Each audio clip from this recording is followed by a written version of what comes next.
poem has two poems. Correct. 3A, 3B. Now, the first one is How to Tell Wild Animals. It's based on wild animals. And the other is the ball poem. That we shall be doing next. But before that, let's begin with Wild Animals by Caroline Wells and a lovely a poem. A lovely one, very well put up for the animal lovers. Yeah, so let's first know about Caroline Wells. And she was an American poet famous for her books based on mystery. After finishing her school, she worked as a librarian for the Railway Library Association.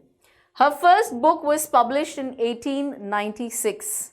Her famous works are At the Sign of the Sphinx, The Jungle Book, and The Story of Betty, and many more. Yeah. So this is her background, and let's see what she has given us. Now, before we move on, animal lovers, I talk to you. I guess we all love watching them. Yes. Obviously, there are many adventurous, many people like you who actually even go to the jungles and explore and, do stunts there. But yeah, this is really beautifully put up. So before we move on, we know that poems have rhyme scheme. Poems have poetic devices or literary devices or figures of speech. All mean the same, all the three. And of course, the explanation at length. Now, we are going to cover all those aspects here. But while I'm narrating, while I'm reciting this poem to you, I want you to analyze the lines. So, let's go. If ever you should go by chance to jungles in the east, and if there should to you advance a large and tawny beast, if he roars at you as you are dying, you'll know it is the Asian lion. Or if sometime when roaming round, a noble wild beast greets you with black stripes on a yellow ground, just notice if he eats you. This simple rule may help you learn the Bengal tiger to discern. So yeah, we are talking about the Asian lion and the Bengal tiger. So you see, we will be talking about it in length, but while we have the paragraphs here, let's talk about the rhyme scheme. So, we have chance, advance, rhyming, east, beast, dine, lion, right? So, you can see this is A, B, C, C. Got it? Yeah, as per the rhyming words. So, likewise, you have it here. If you see here, round, ground, you, learn, discern. So again, you have D, here also D. So D, E, F, F. Got it? So that's how it is based on, that's the rhyme scheme of the poem. We shall talk about it. Now after the lion and the tiger, let's move further to the next wild animal. If strolling forth a beast you view, whose hide with spots is peppered, as soon as he has leapt on you, you'll know it is the leopard. 'Twill do no good to roar with pain. He'll only leap and leap again. Moving further. If when you're walking around your yard, you meet a creature there who hugs you very, very hard, be sure it is a bear. If you have any doubts, I guess, he'll give you just one more caress. Now, this is beautifully done. They have described, it's sort of a recognition of every beast, every wild animal that they have described here. Still further, though to distinguish beasts of prey, a novice might nonplus, the crocodile you always may tell from the hyena thus.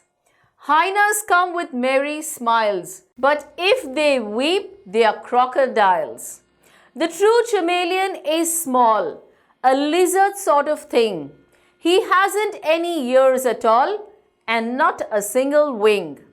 If there is nothing on the tree, it's the chameleon you see.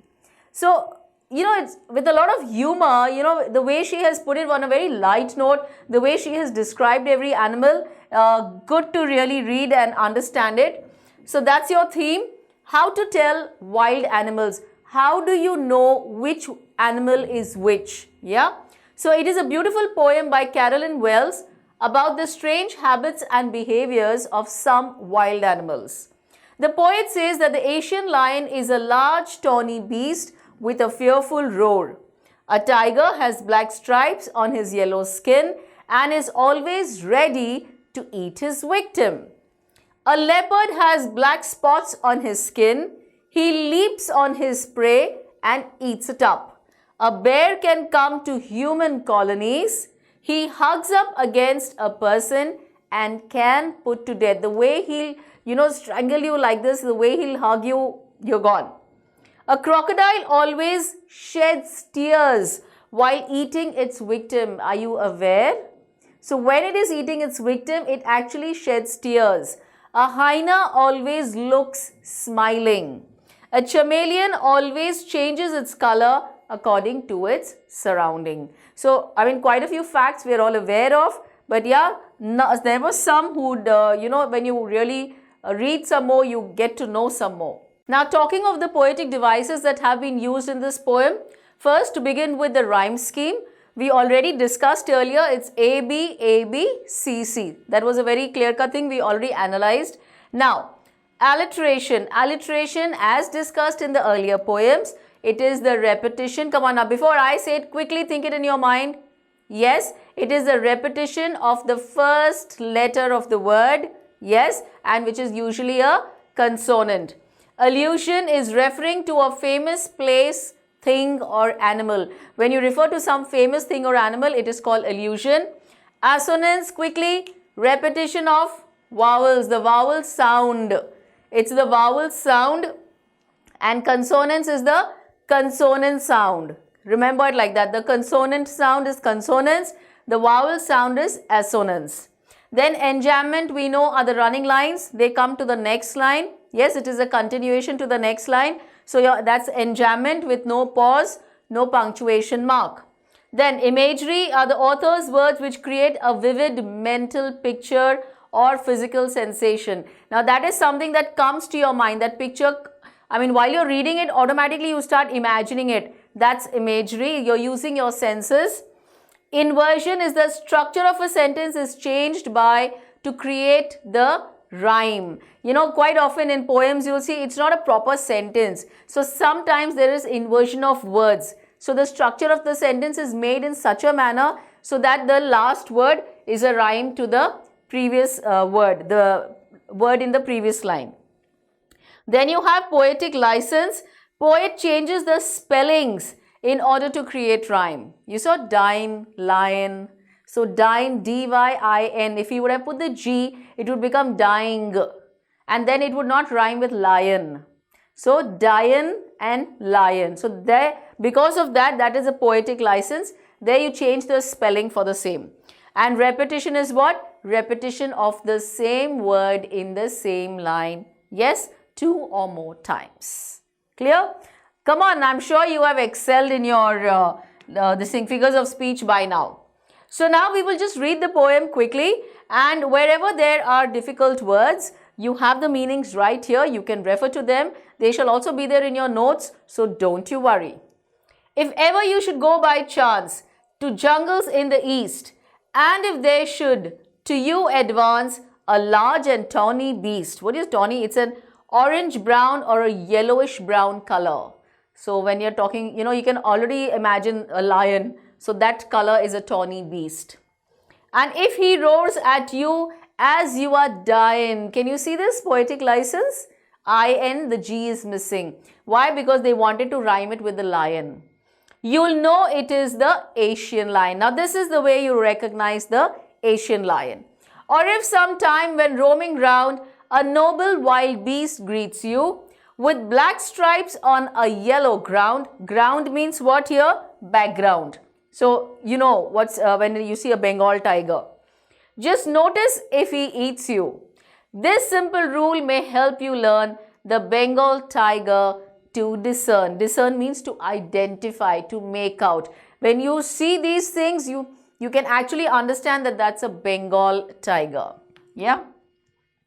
So yeah, moving to the explanation of the 12 lines. If you go to the jungles of the countries lying in the east, you will see a grand and majestic wild beast.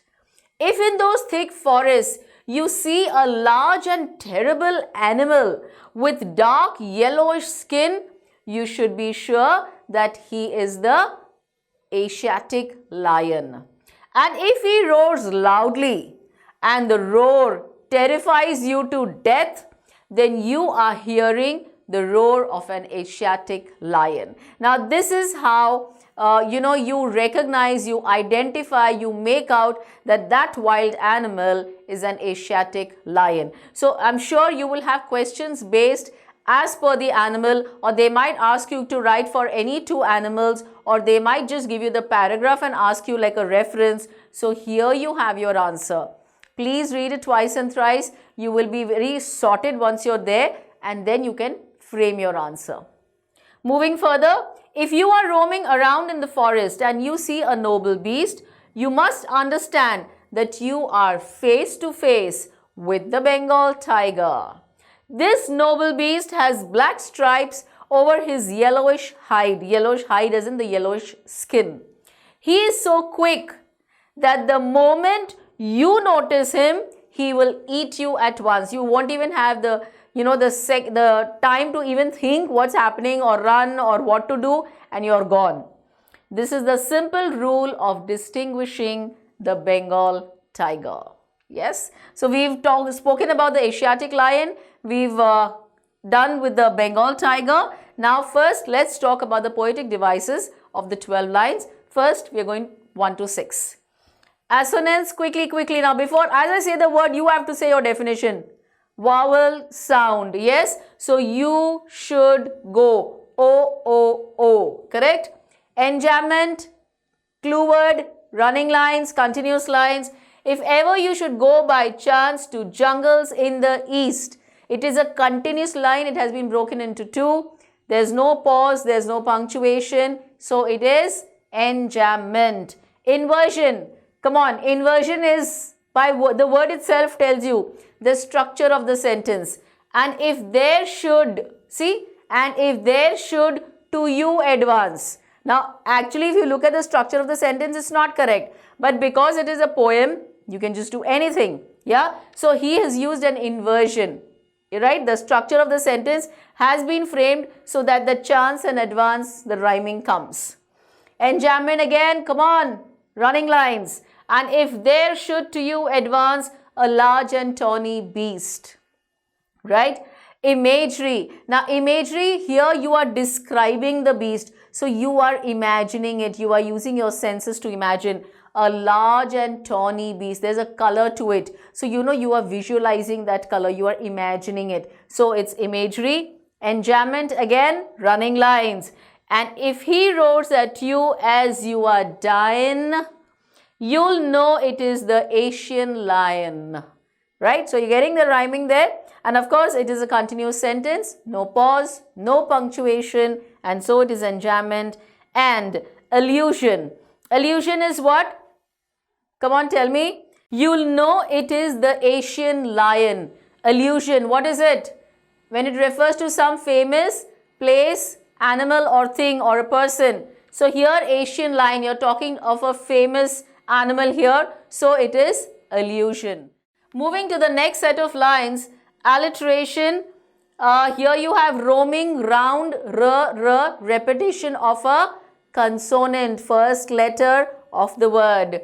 Imagery, again you're using your senses, a noble, wild beast, basically adjectives. You're describing the animal and you are imagining it. You're using your senses, you are talking of imagery.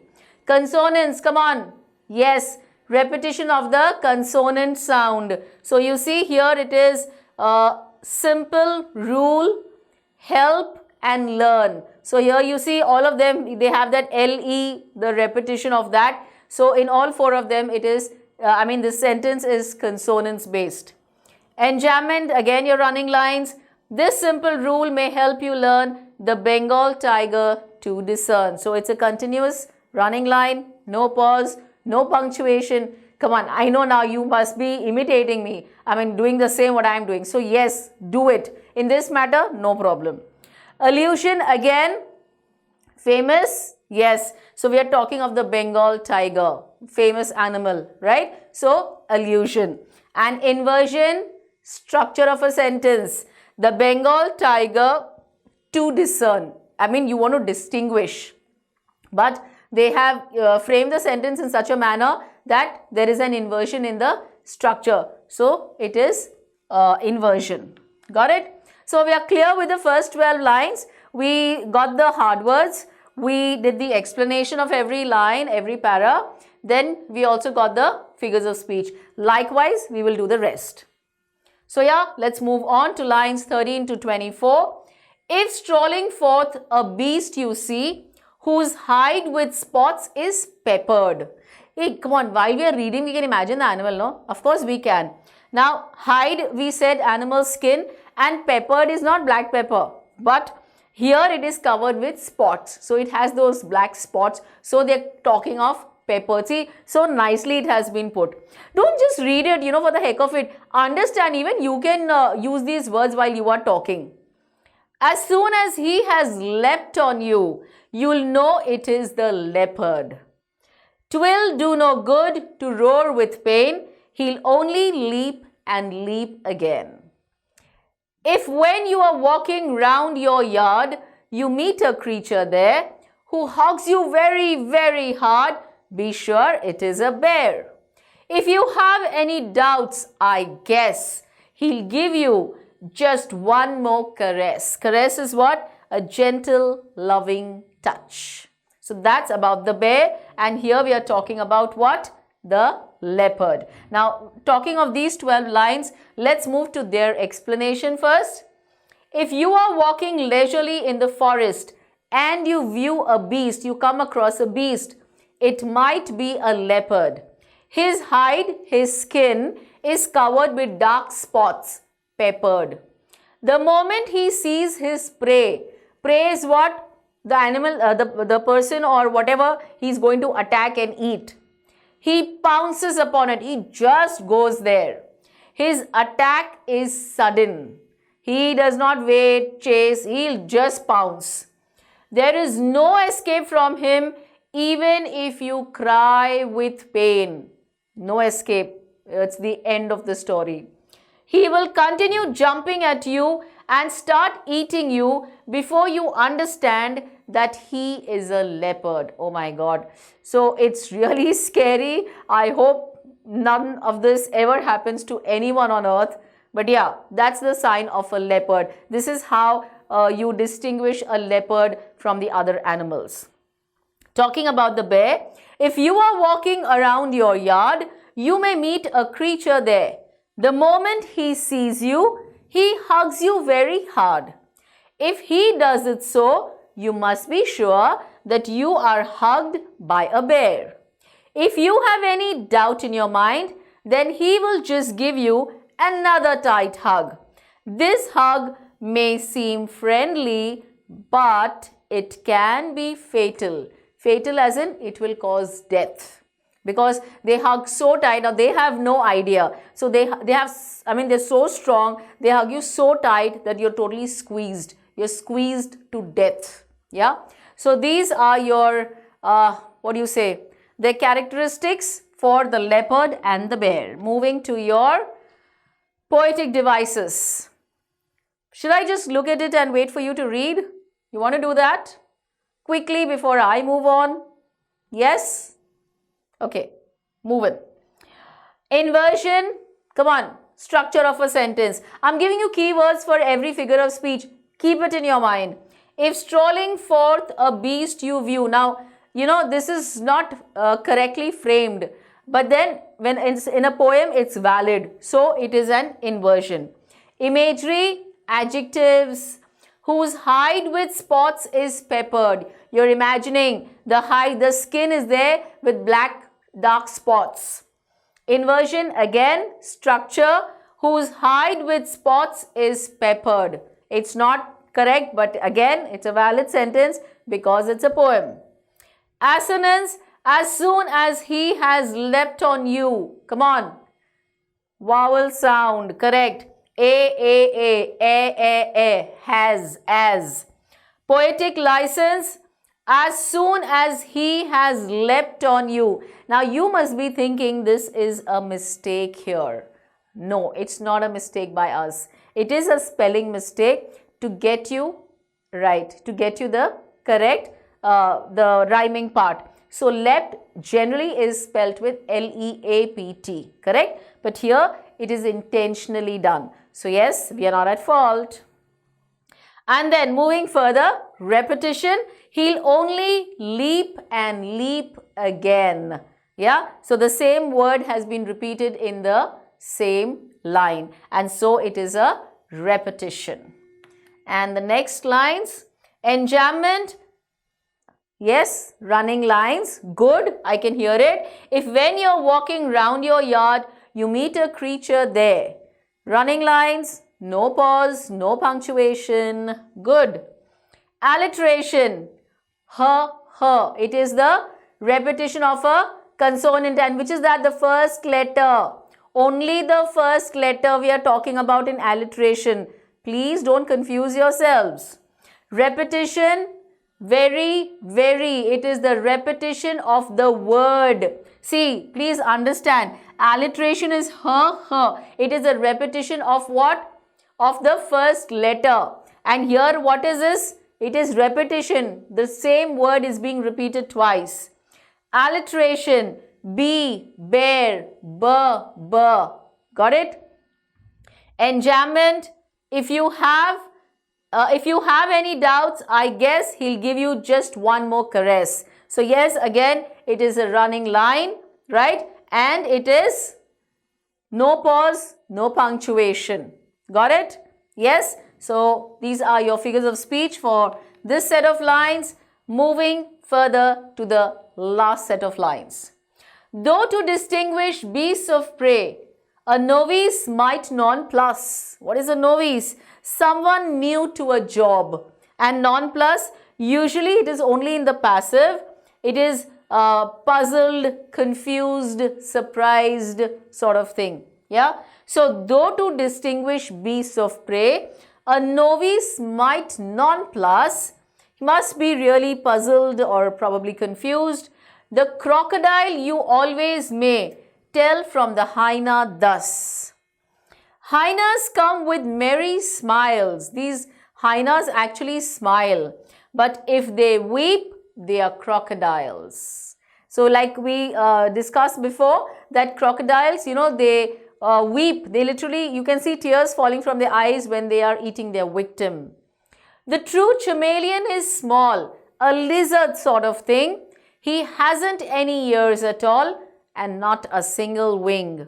If there is nothing on the tree, it's the chameleon you see. So see, if there is nothing on the tree, there's nothing. It's the chameleon. See why? Because the chameleon has camouflaged. It has become the same as the tree. You won't even be able, until and unless it doesn't move, you cannot make out that it is there. You feel there's nothing, but yes, it's there. So yeah, it is not an easy job for an inexperienced person to distinguish the beasts of prey. So someone who's new, someone who's a novice, who's new to this, cannot actually, he will not be able to distinguish the beasts of prey, to find out these different animals. He will be confused in distinguishing them, in recognizing them. He may not be able to distinguish them, a hyena and a crocodile. He will not be able to distinguish between these two. Hyenas are very deceptive. They are cheaters. They will attack their victims with weird smiles and kill them. That's how hyenas are. Crocodiles pretend to be weeping before attacking and killing their victims. So, do they really pretend or do they actually cry? Should find out. So, that's how you distinguish between hyenas and crocodiles. A true chameleon is a small animal. It looks like a lizard. It has no ears at all. It doesn't have a single wing either. We know that it doesn't fly. If you see only this creature on the tree and not any other thing, you can be sure that you are seeing a chameleon. So this is how you will find out that it's a chameleon. So you got about hyenas, we spoke of crocodiles and chameleons. So yes, talking about their figures of speech. See, a poem is really simple if you go to see. If you actually understand the explanation, trust me, you can score all your marks. And I mean it. I'm not just telling you, I mean it. Why? Because now the way we are doing our figures of speech, right? I'm sure you've got the confidence. Even when you get it in your unseen passages in your exam, yes, you can definitely do it. And I know that you're going to score the best. So yeah, here we have enjambments, 2 of them running. Come on, okay, let's go. Enjambment, running lines. Though to distinguish beasts of prey, a novice might nonplus. Yes, continuous lines, I can hear it.